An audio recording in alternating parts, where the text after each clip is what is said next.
Hi, we have learned that when loads are applied on a body, it undergoes deformation.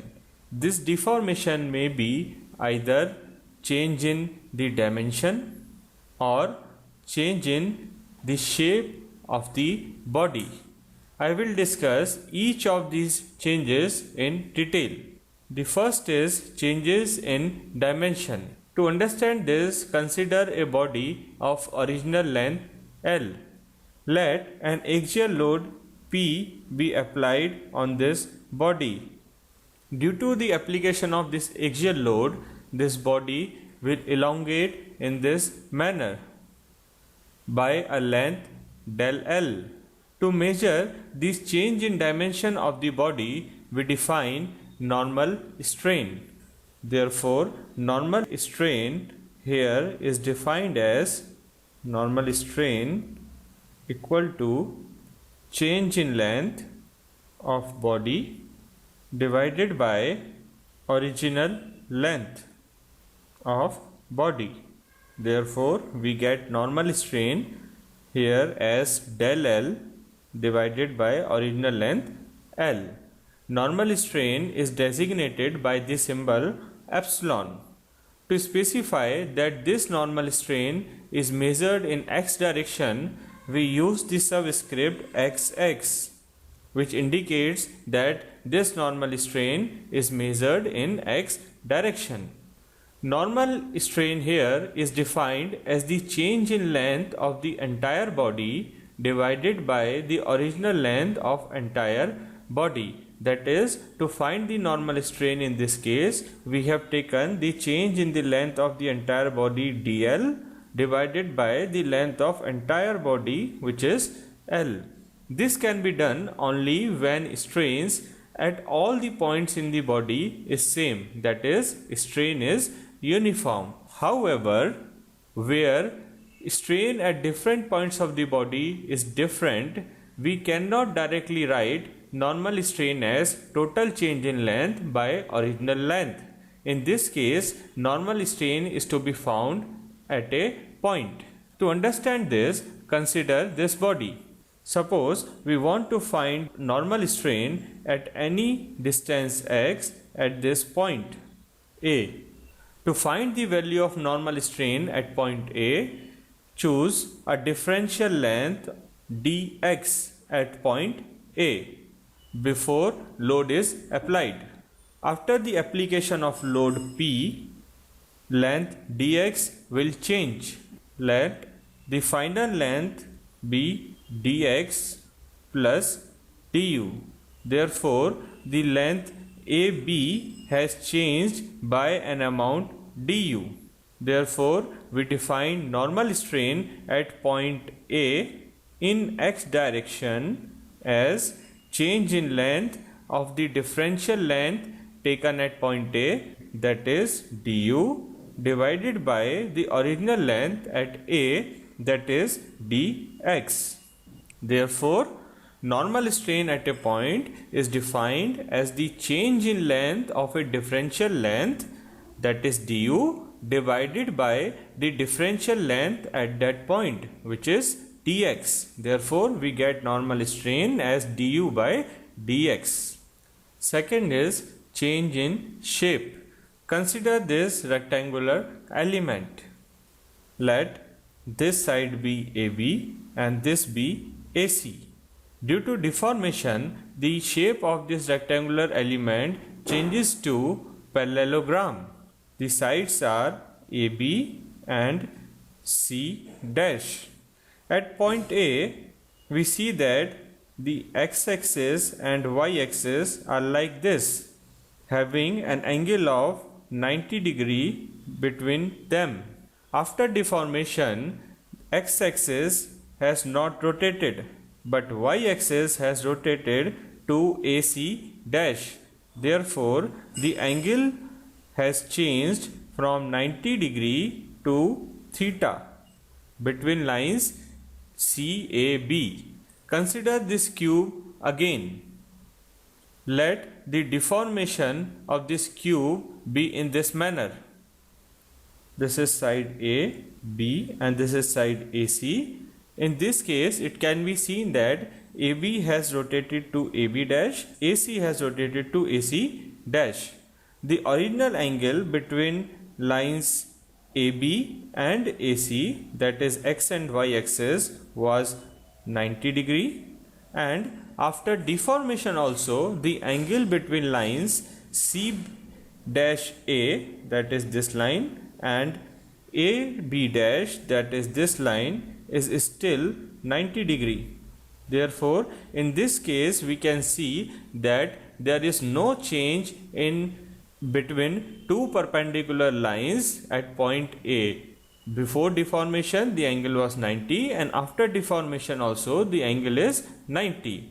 But in this case the angles between the two mutually perpendicular lines at point A has changed from 90 degree to theta, thus changing the shape of this rectangle to parallelogram. But in this case there is no change in shape. The original element ABC was rectangle, and the element after deformation ABC dash is also a rectangle. Therefore, shape changes at any point can be found by measuring the changes in angles between two perpendicular lines at a point. For this, we define shear strain. Shear strain at any point is defined as the changes in angle between two imaginary mutually perpendicular lines at that point. To find shear strain at any point, draw two imaginary mutually perpendicular lines at that point before load is applied. Consider this body of any arbitrary shape. Consider this point A in this body.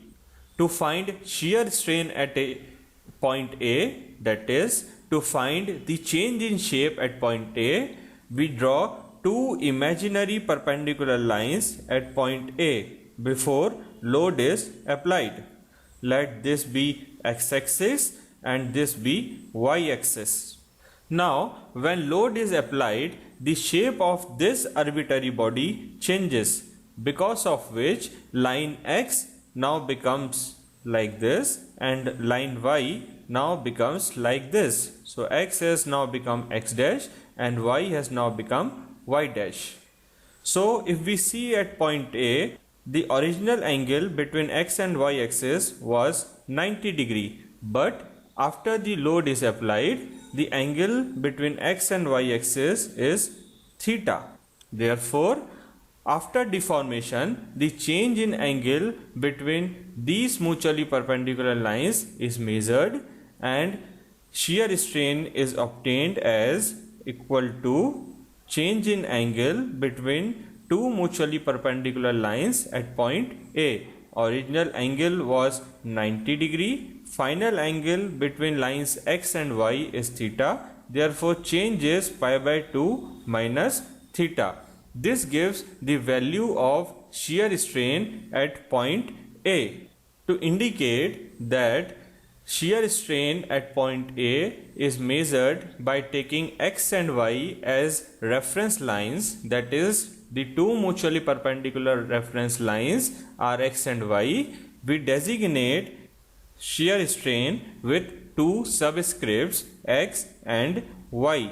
So we get the shear strain at point A is sigma xy equal to pi by 2 minus theta. Now, having learned what are normal strains and shear strains at a point, we are ready to understand what are the sign conventions for strains. First, we look at the sign convention for normal strain. We have learned that normal strain is defined as change in length, that is final length minus original length divided by original length. So, if final length is more than in original length, then it means the component has undergone elongation. Therefore, the strain will be positive. Hence, Tensile normal strains, that is strains that produces elongations, are considered positive in the sense producing an increase in length, whereas the compressive normal strains, that is strains that produces compressions, are considered negative in the sense producing a decrease in length, because under compressions final length will be less than the original length and normal strain will automatically come negative. Now for shear strains. Shear strain, we have learned that between any two perpendicular axes at a point, for example x and y axis, is given by the original angle, that is 90, minus the final angle, that is change in angle at a point between two mutually perpendicular lines. Decrease in angle results in positive shear strain. Let this be the x-axis and this be the y-axis at point A. The original angle is 90 degree. After the deformation, suppose the x and y axis become x and y dash. So we have seen that original angle is 90 degree, but the final angle is theta, where theta is less than 90 degree, as it can be seen. Therefore, we get pi by 2 minus theta as greater than 0. Therefore, decrease in angle results in positive shear strains, and increase in angle will result in negative shear strain. For example, at this point, consider two perpendicular axes like x and y axis. The original angle between them is 90 degree. After the deformation, x-axis becomes like this and y-axis becomes like this. So the new angle between x and y axis is this, which we call as theta. Therefore, shear strain at point A measured on x and y axis is pi by 2 minus theta. Now here theta is greater than 90 degree. Therefore, we will get this strain as negative. Therefore, increase in angle between perpendicular lines results in negative shear strain. Now let us understand the units of strain. For normal strain, we know that it is defined as change in length upon original length. Therefore, normal strain is dimensionless. Sometimes normal strains are given by means of percentage changes. For example, if it is given that normal strain is 0.2%, then it simply means that normal strain at that point is equal to 0.002, that is 0.2 divided by 100. For shear strains, we know that shear strains measure the change in angle at a point between two perpendicular lines. Therefore, shear strains are reported in radians because they measure the change in angle. Now we have understood strains, both normal and shear at a point. We can define what will be the strain components at a point in 3 dimensions. That is, we can define state of strain at a point. For this, consider a differential cube at a point as shown. When loads are applied, this cube will undergo deformations, due to which its length will increase in x direction, in y direction as well as in z direction, and it will also undergo changes in shape, because of which the angle between the two mutually perpendicular lines, that is x and y, as well as y and z, as well as z and x, will also change. So first let us understand normal strains at this point O, that is the elongations at point O. When this body is deformed, its length will change in x, y and z direction like this. This is the increase in length in x direction, this is the increase in length in y direction, and this is the increase in length in z direction. The original length was dx, along y it is dy, and along z the original length was dz. Therefore, we define normal strain along x direction at point O as the change in length. Suppose the change in length here is du, so we write du by dx. We have used two subscripts to specify that this change is along the x direction. Suppose the change in length along the y direction is dv. So, therefore, we define normal strain along the y direction equal to change in length upon y direction divided by original length in y direction, which is dy. Similarly, we define normal strain in z direction equal to change in length along z direction, which is this length dw divided by the original length, which is dz. Therefore, at point O, we have found that there are three normal strain components, Exx, Eyy and Ezz. Let us now understand shear strain components at point O. Due to the deformation, the cube, which was black in color, has now deformed to the red colored shape. It can be seen that the angle between x and y axis, which was originally 90 degree, has changed to some angle theta. So we define the shear strain here as the change angle between two perpendicular lines at point O, that is, we are choosing one axis as x and the other perpendicular axis as y.